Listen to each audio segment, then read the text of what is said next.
问你个事儿，范毅这几天走路多了，膝盖疼，怎么回事？受伤了吗？还有什么症状？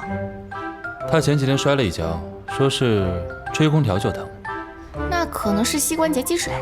怎么治疗？让他减少屈膝这样的活动，然后这几天热敷几下，用点消炎药就行。好，我回去跟他说。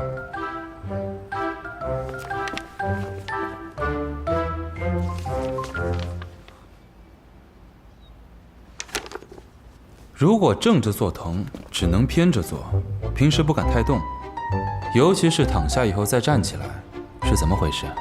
有没有试过按压臀部啊？扭腰会不会疼？按压臀部疼，扭腰还行。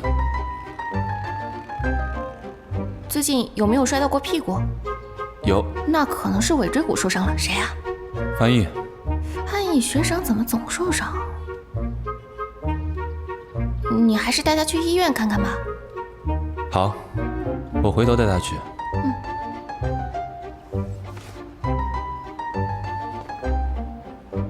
摔了以后下肢无力是怎么回事？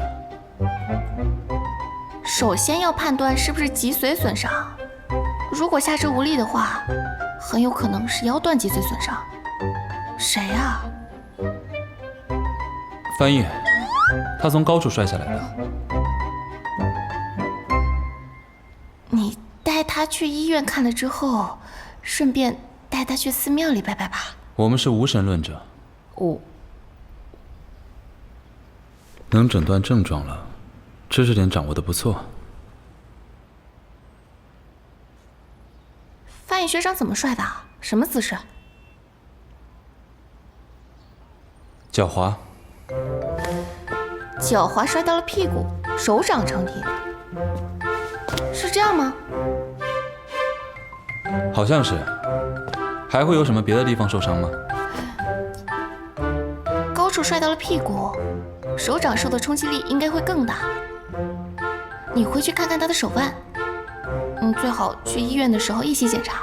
在哪里？这是什么？三角骨啊。就这儿，你回去轻轻按压一下，看看表面有没有肿胀。